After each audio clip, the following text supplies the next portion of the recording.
Before we begin, I've asked Jonathan Haynes to lead us in a word of prayer. Let us bow. Most righteous and holy Heavenly Father, Lord, we are so grateful that we have this time that you have set aside for us each week, that we can come, remember your Son, and to worship you and sing praises unto you. Lord, I pray that you will give us an undistracted mind from the things of the world, that we can set aside our worldly lives and focus wholly on you and you only. Lord, help us all to be attentive, to study your word, to approach your throne in a holy and honorable way. Lord, I ask that you be with the teacher of this hour, that you be with all those to give them a remembrance of the things that they prepared, and to explain it in a way that is pleasing, that is simple and easy to understand as your word is.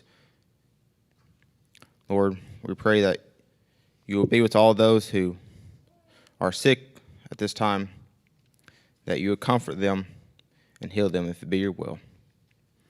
Lord, we pray all these in your Son's name. Amen.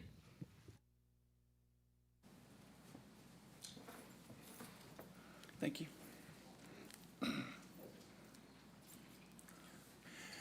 Today we'll be looking at the third epistle of John. Jacob was commenting Wednesday that when he was doing the second John, that this was the shortest book in the Bible. I think it is, or in the New Testament, I think it is by verses, but actually 3 John by words is the shortest of the epistles. But either way, but there's still, even in this short note, there is some very important things for us to consider, and we'll try to look at those this morning. We'll probably talk some more about this later, but just in the historical context, like it's been commented, it's probably around AD 90. I saw estimates, from 85 to 95, talking about when this book was written. This is when, as far as we know, John was living in Ephesus. And we've looked at how in the other books, in 1 John and 2 John, how he was especially dealing with the issue of Gnosticism, as far as some false teaching that they were facing at the time. And we looked at the themes of love and truth in the first and second epistles. We'll see those continue here, which is one of the reasons why I think there's, no reason to doubt that this is written by the Apostle John. I know, as some others have noted, there's different textual critics that suggest one thing or the other. And as I was reading, I saw people, argue that there's John the Apostle and John the Apostle, John the Elder, John of Patmos, John the Revelator, John the Evangelist, and all these different titles and different people argue whether it's all the same John or 5 different Johns or others. And as Stephen has noted before, especially, most of the people suggesting that other authorship or things like that are more modern. And as we see often with critics like this, it seems like the goal in most cases is to come up with something no one's ever thought of before. And if anything, after studying the Bible for 2,000 years, that should probably be a red flag more than a distinction we're seeking. But the early people in the early church that we have writings from the first few centuries considered this to be written by the Apostle John, and that's my understanding as well. Now, beginning to look at this letter, again, this is different from really most of the letters in that it's addressed to a specific person. Now, we talked about with 2 John, where John addresses it to the elect lady, and different people, whether that's a specific person or whether it's symbolically to stand for a particular congregation. And I can certainly see both ways, because when he talks about her children, some people argue that means it must have been a specific woman. But then we also see, and we'll see today in this, where the term children is also used, symbolically or metaphorically, of, it could easily be the other people in the congregation. And when in 2 John he says that your elect sister greets you, could very well be talking about the congregation where he is, and her children being the Christians there. So either way, but this one is very clear that it's written to a specific person. I've asked Bryce Leflin to cover the first question, that is to whom was the letter addressed, and what was John's opinion of that person? So this letter was addressed to beloved Gaius, whom John loved in truth. This individual had a great reputation among the brethren, and some of the brethren even come to John testifying of his walking in truth. And so that was great delight to John to hear that. It brought him great joy. And it's a very stark contrast to Diotrephes, who's mentioned a little bit later in the book.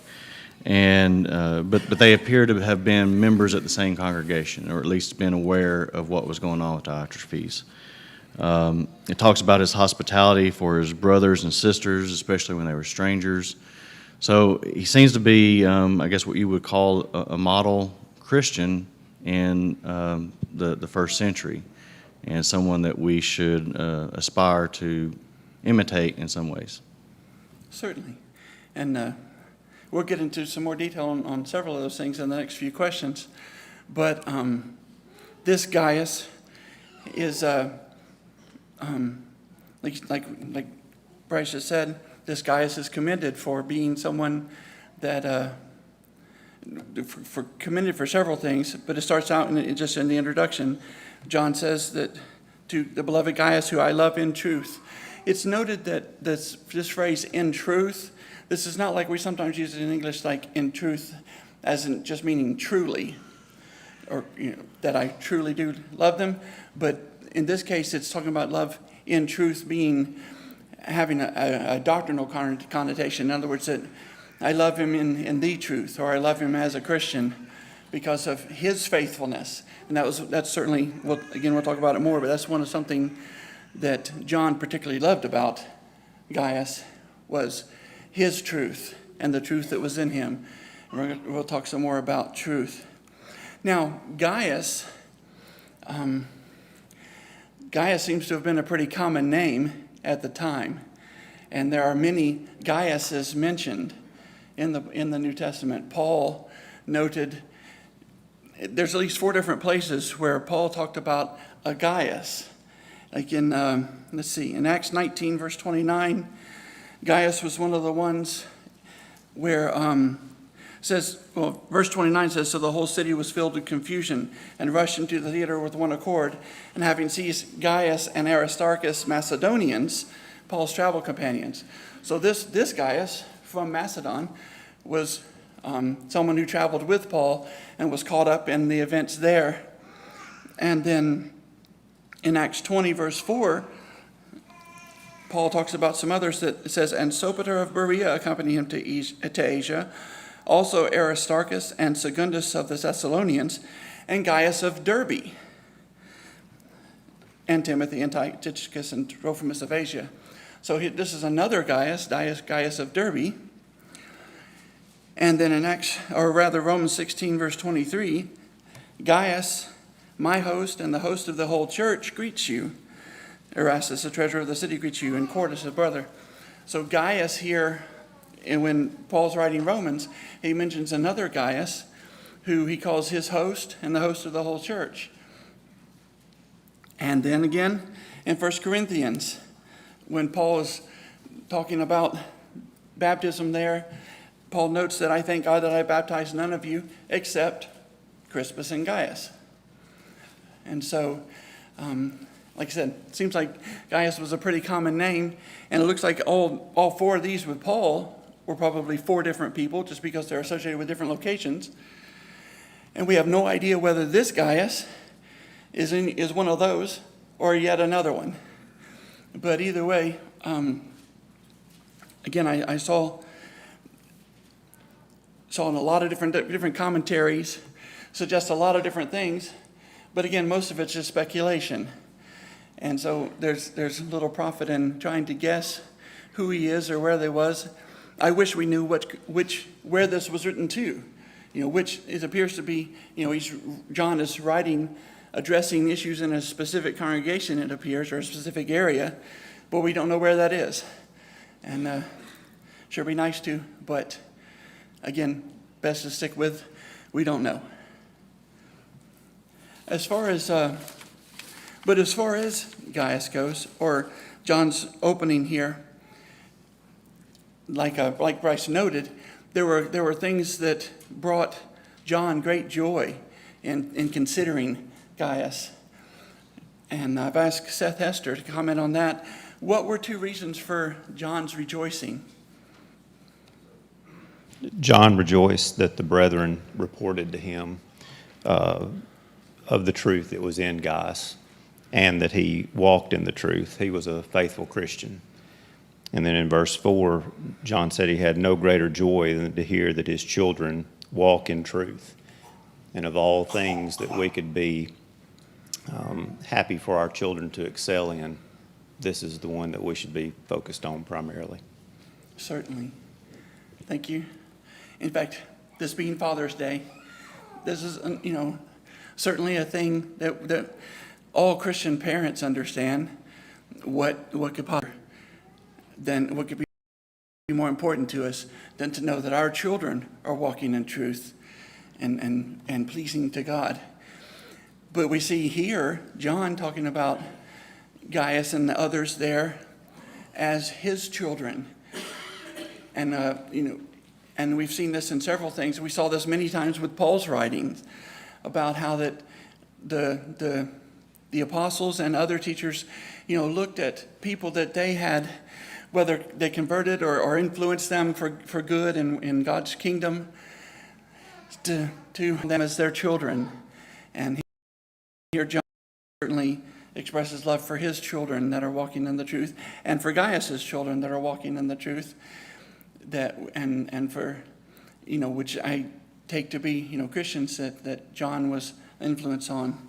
It did, like I said, as we've been studying the other epistles, we've seen Paul make very similar comments over and over again. One that came to my mind was in Philippians, when Paul starts that letter by saying in Philippians verse 1 and the first few verses 3 through 8 or so, it says, "I thank my God upon every remembrance of you, always in every prayer of mine, making requests for you with all joy, for your fellowship in the gospel from the first day until now, being confident of this very thing, that he who has begun a good work in you will complete it until the day of just as it is right for me to think this of you all, because I have in my heart, inasmuch as both in my chains and in defense of confirmation of the gospel, you are partakers of me with me of grace. For God is my witness how greatly I long for you with all the affection of Jesus Christ." Certainly all of us, any of us who have been an influence, besides our own physical children, those of us who have been an influence on other people to either become Christians or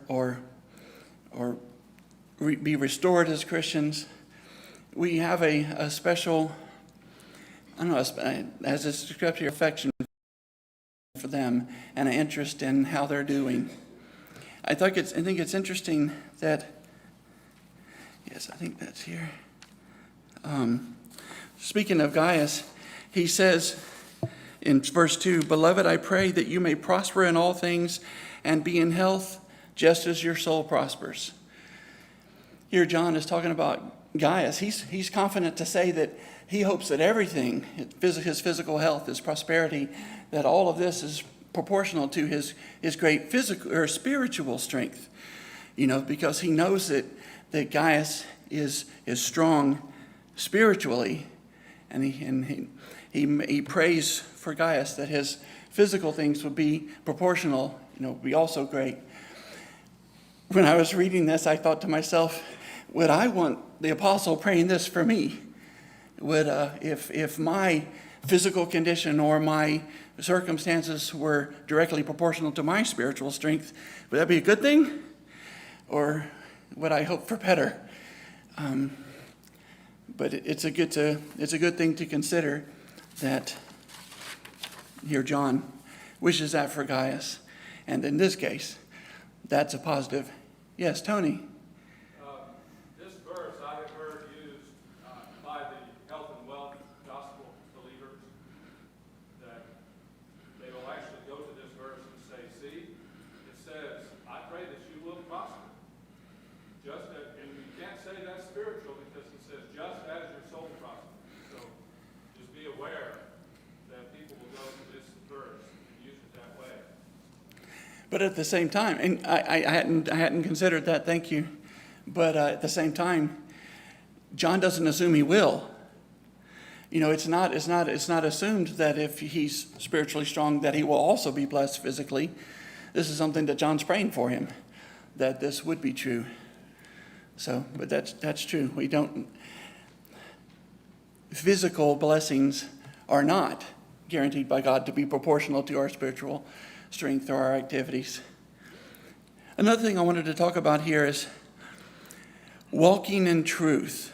This is another reason why you're confident that John wrote this epistle just like he wrote 2 John, where he also talked about several times walking in truth.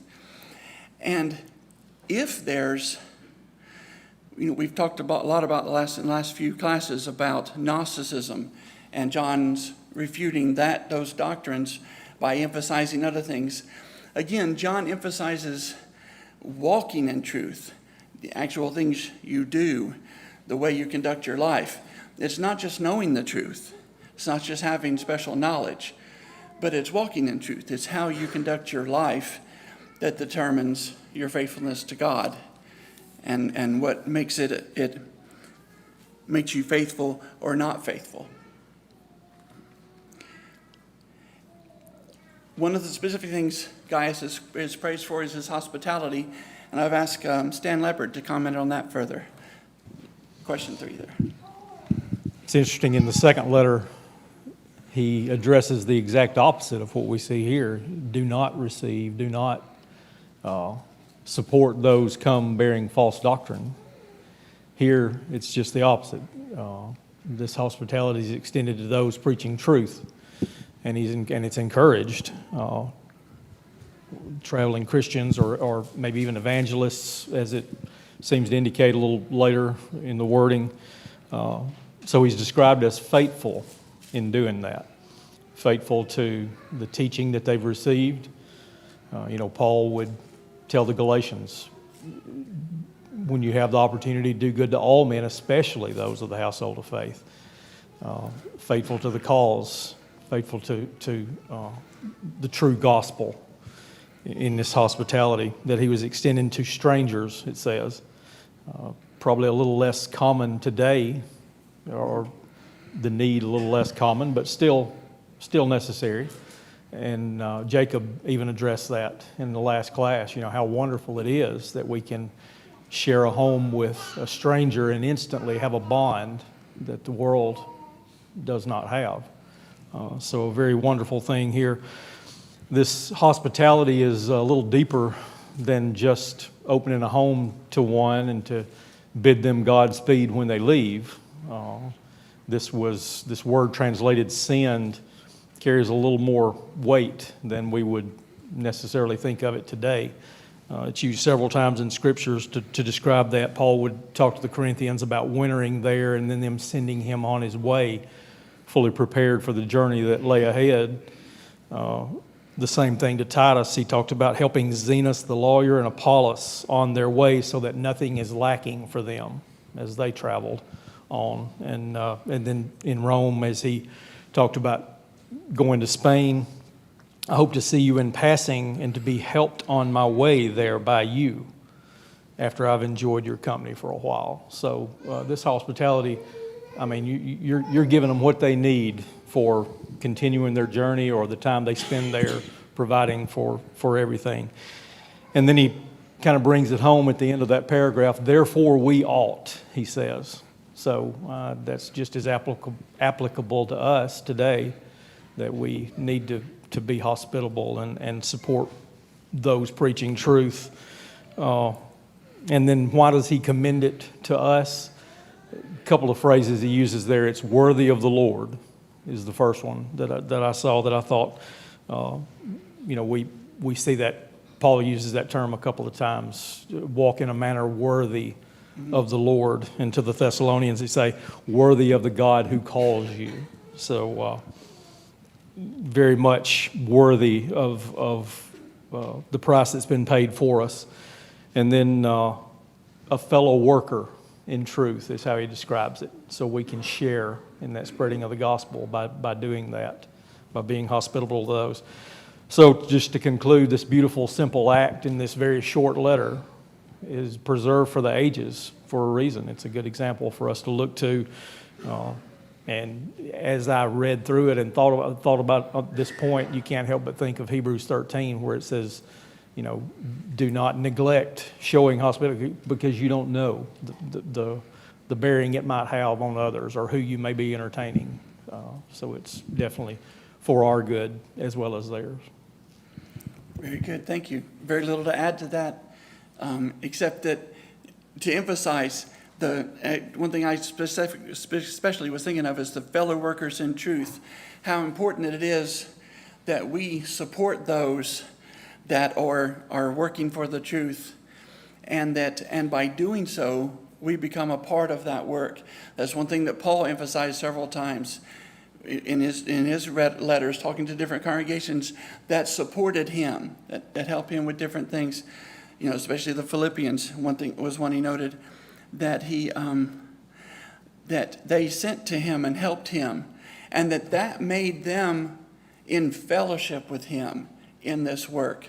So this is why today, this congregation, supports multiple men, different places, doing things, sometimes on an ongoing basis, sometimes for specific missions, specific needs. And this is an important thing that we must be doing, and because this is pleasing to God, and this makes us a part of that work, and something that we ought to be supporting. Of course, and not just for congregations, but individually, we should need to be doing that as well. It is a good thing for us to support those that are working for God. Now, that's one very good example we have. We have in this short letter, we're given there's three different men that are mentioned, and two good examples and one not so good, one very bad example, and we're going to look at that one next. I've asked Brent Horn to comment on question 4, that is, describe Diotrephes and his behavior. So after complimenting Gaius on his, the way he had treated the brethren, how he accepted them and sent them out, he calls out Diotrephes as being one who did not do those things. First of all, he says Diotrephes, who loves to be first among them, wants to have the preeminence. He would have been one who looked for the higher position. And something that John would have been very aware of, this was not acceptable to the Lord, because his mother had asked for that for him and his brother, that they would have, be seated on the left and the right of the Lord. So that would not have been something that, or would have been something that John would have been very aware of, that was not acceptable to him. And I also think of Philippians chapter 2 and verse 3, where it says, do nothing from selfish or empty conceit, but in the lowliness of mind, each regard the other better than themselves. And that's not what Diotrephes was doing. Also, there seems to be, kind of going along with what he was saying about Gaius, but the opposite example. Evidently, John had written to this congregation before. Don't know when or what he wrote, but Diotrephes did not receive what John had to say. And it's becomes apparent that he did not even receive those who brought word from John. who delivered this letter. And he goes on to say that he will call to attention the deeds which Diotrephes had done, unjustly accusing or prating against him. That word prating means to talk nonsense, saying things that were not true, would make no sense to John, or would not have agreed with what he had to say. Unjustly accusing us with wicked words, and not satisfied with this, he himself does not receive the brethren either, and forbids those who desire to do so, and puts them out of the church. So here he is trying to take the preeminence, having authority to put somebody out of the church on his own. Just not the humble attitude that the Lord calls us to have. Yes, thank you very much. Before I comment more on Diotrephes, I want to go to the next question, where I've asked Kevin to look at how is Diotrephes used as an example for us. In verse 11, he says, "Beloved, follow not that which is evil, but that which is good. He that doeth good is of God, but he that doeth evil hath not seen God."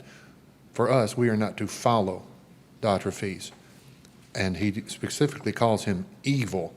There's very few people in the New Testament where it specifically says this guy is evil. Well, why would Diotrephes be called evil? Proverbs 6:16 says, "These 6 things doth the Lord hate, yea, 7 are an abomination to him. A proud look." It's the first one.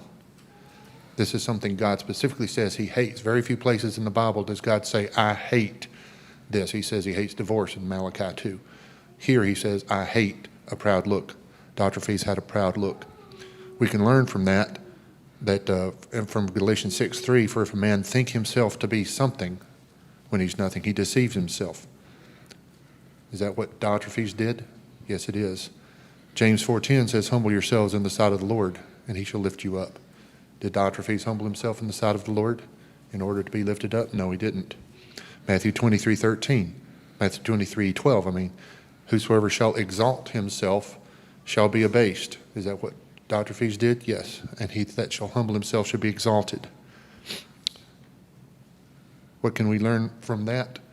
Romans 12:19 says, "Vengeance is mine, I will repay, saith the Lord." That's a paraphrase of Deuteronomy 32:41. Verse 10, 3 John 3, verse 10, 3 John verse 10 says, "Wherefore if I come, I will remember the deeds which he doeth."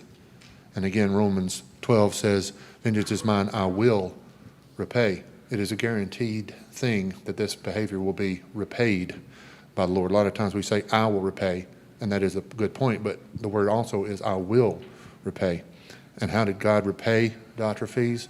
In Proverbs 22:1, God says, "A good name is better to be chosen than great riches." For the last 2,000 years, anybody that has heard about Diotrephes has thought that he has got a bad name. Thank you. Yes, that Diotrephes is a very bad example for us, or a good example of the wrong way to be, as Kevin has covered very well. The evil of his pridefulness and divisiveness. Because again, Diotrephes didn't just not receive them like Gaius did so well. He actively opposed John and others that John sent. John doesn't charge it with a specific false doctrine or something, but just with his pridefulness, his loving the preeminence. We can see the beauty of God's design in the church. That we should have elders and a multiplicity of elders, and how important it is to choose some that aren't doing it for the preeminence, for the power, or things like that. It's not explained, like I said, what Diotrephes' role in the congregation where he's writing was, and how he was allowed to continue, with this sort of domineering or this prideful desiring the preeminence. But John makes it clear, as Kevin mentioned, John makes it clear that when he comes, that he will address this and that will bring to mind the things he'd been doing in opposition to God. And you'll note how much one person with malicious words can cause so much harm.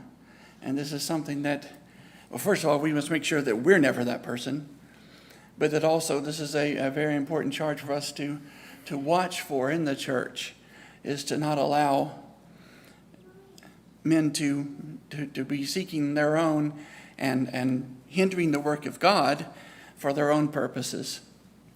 So, again, we have Gaius as a great example, and Diotrephes as a very bad example. We have one more good example we want to look at, and ask Chase Johns to talk just a little bit about Demetrius. So first, as we see in verse 11, we are told that we are not to imitate evil, but be imitators of what is good, and that if we imitate good, that we are of God. So if we go down into verse 12, we read about Demetrius, and right off the bat, it says that he is well spoken of by everyone, and then the even writer, John, he even says that he's well spoken of by them, which I'm going to assume is the apostles. So, I mean, if you're well spoken of by the apostles, then you're definitely doing something good. So what can we imitate from these verses? Demetrius is that we need to do good, because, of course, God tells us that if we do good, that we are of him, and our goal is to be and to do good, so that we are of God and to be well spoken of by everyone, to have that good reputation. And then finally, like in the judgment day, to be well spoken of by God, hearing, well done, thy good and faithful servant. All right, thank you very much, Chase. And I certainly, that's we're not given much detail, but again, Demetrius is commended as someone who's faithful and has very good testimony among all. Because of this being, immediately following, talking about Diotrephes, I wonder if maybe Demetrius is one person that Diotrephes had maligned, that he had spoken against Demetrius, and that John is emphasizing here that Demetrius is one who should be supported, and that John himself is endorsing him. And that Demetrius, is faithful, and he notes that, like I said, he's vouching for himself, and that they know that his testimony is true, that John's testimony is true, so that Demetrius should be seen as a faithful worker. Which, like I said, I wonder if that's brought up here because maybe Diotrephes had tried to cast doubt on that. Are there any other comments on Demetrius or Diotrephes? As far as wrapping up the letter, he does finish now with the last couple of verses. I had many things to write, but I do not wish to write with you with pen and ink. But I hope to see you shortly, and we shall speak face to face. Peace to you. Our friends greet you, and greet the friends by name. Here, the same way he ends up in 2 John. He says he's got more to write, but he doesn't want to write it. He wants to come and see them face to face. We don't know whether John got to come and see him face to face and deal with these things. Hopefully he was able to go and address all the things that he, both the bad things and the good things that he wanted to do there at this place. And I'm not sure exactly who all his friends were that he was specifically commending, or that he was saying that the letter was from, but that John, again, is wanting to commend them and encourage them. Another thing I wanted to mention is that here we see this letter again written specifically to Gaius. It may be that, because we know what Diotrephes had been up to, that the reason John writes directly to Gaius here is because he's tried writing to the congregation, wherever it is, but Diotrephes has been, interfering with that. And so he writes directly to Gaius, and so that his letter can get through. In the last couple minutes here, I wanted to comment a little bit again more on John, because just reading the epistles here of John made me think a lot about the Apostle John himself. And one thing that struck me is that when we think of apostle, or we think of John, we think of the apostle of love. I mean, that's just kind of the way John is thought of because of his gospel, because of 1 John or all his letters, how he talks about the love of God and emphasizes that God is love and how important it is to love.